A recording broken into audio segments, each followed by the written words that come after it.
Hi and welcome to this live currency strength indicator table video with me, John, on this Friday the 24th of March. Here you can see we've got the live currency strength indicator tables in front of us. We have two types of tables. We have the trend traders table and the day traders table. These are the same studies, just highlighting different time frames.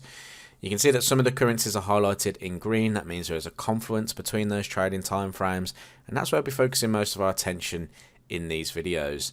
These tables auto update every 5 minutes, meaning that our members can see how the markets stand right now in real time. Now, trend traders and day traders are showing us the same things today. It's showing us that the Aussie yen is the currency pair to be keeping our eyes on. We can also look at potentially CAD yen downside as well. But what it's showing us really is that from a lower time frame perspective and a higher time frame perspective, the yen is the strongest currency, meaning that the market is more likely in a risk off mode at the moment, or in a risk off environment. So yen is something we're going to be focusing on going into today's video. We did talk about yen quite a lot last week, especially when there was the whole controversy with the banking crisis going on and the sort of problems there and the headline risks. We saw a lot of yen strength the previous week. Going into last week, it kind of calmed slightly, and then we've seen the follow through again going into today's session. So let's go and have a little look at Aussie yen on a weekly perspective. The last time we were speaking about Aussie yen was when it was kind of around this area here, and we were looking for the continuation of the downside towards the 87.50 handle where these lows were. We then discussed if price could trade through the 87.50, then the 85.50 was probably going to be the next level of interest, because it was these highs that formed last in 2021. So I was expecting basically price to come and fill this sort of void that had been left by the market. So, and that's kind of what we're getting now, and we can see that we've broken through this trend line support as well. So lots of confluences to suggest that price is going to continue to push lower. We could potentially even see price come down to the 84 handle, which for these highs that formed back in January of 2022. So the narrative here really on the bigger picture is definitely to the downside. I think if we got a retest of the 87.50, we could look for opportunities back down to the 85.50, 200 pip reward there, or even lower towards the 84 handle, which is around about 350 pip reward.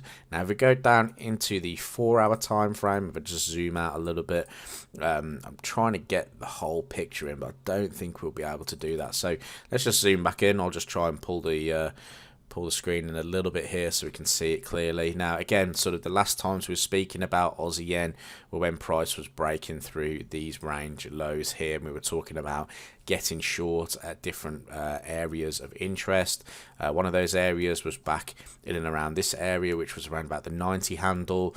Price fell away. We also then talked about the lows in here around about the 89.50. Price came up, price fell away. So there was a good couple of opportunities to trade Aussie yen to the downside. You had a 230 pip move there, and we had a 170 pip move there. So if you grabbed one of those, that would have been a great move to watch. Now I think what we're going to be looking for now is that key level again, that 87.50.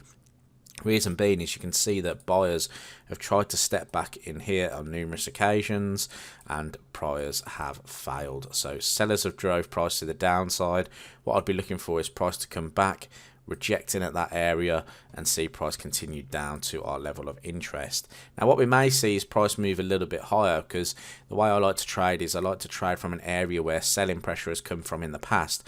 So we can see a little bit higher up you've got that 88.40 handle, which could be an area of interest for price. If it came all the way back up here, it could reject in and around that area instead, which gives us an actual greater reward to risk ratio. Okay, the reason why I like these type of areas is because you can see it's happened before. Price has come to that point, it's rejected from that point, so that must mean there were aggressive sellers coming in at that point. So if it comes back to it, can I take advantage of it again? It's almost like the market leaving some kind of breadcrumbs for us to try and follow. Okay, so like Aussie yen, The other pair that I like as well is CAD-yen. Now, we've been short CAD-yen since it came into the 98 handle. So if we actually go up to CAD-yen, the way we were looking at this previously was when price was actually, let me just go to the weekly time frame so we can just see the sort of similarities between Aussie yen and CAD yen.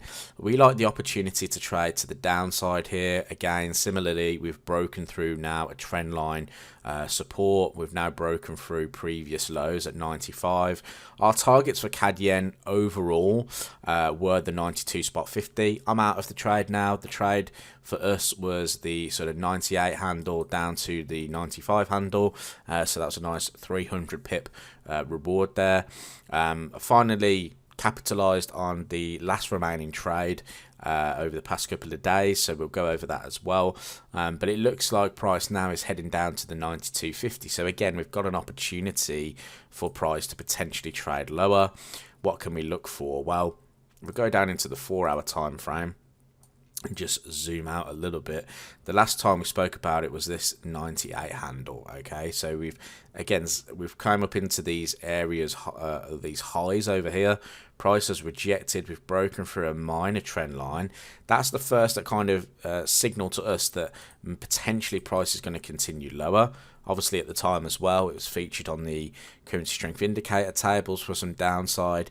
And when we got interested in the market was when we rejected back down here at this sort of 96 handle, and we were rallying back to the upside. Now I looked to basically get short off of these highs in here.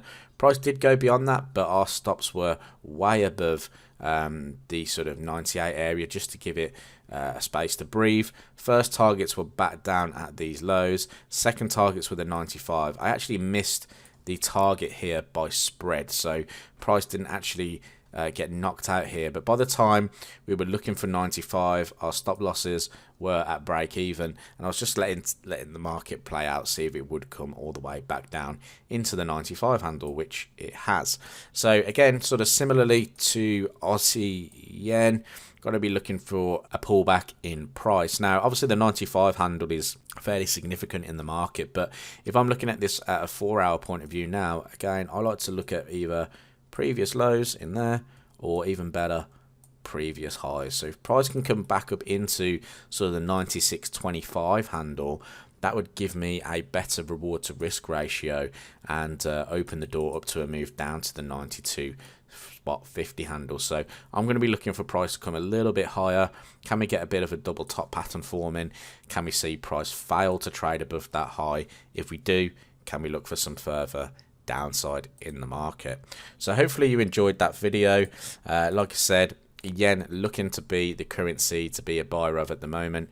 Obviously we're coming into the weekend, so you may want to wait until Monday before you do anything, and we'll see what happens. Hope you have a great weekend, and I look forward to speaking to you in the next video.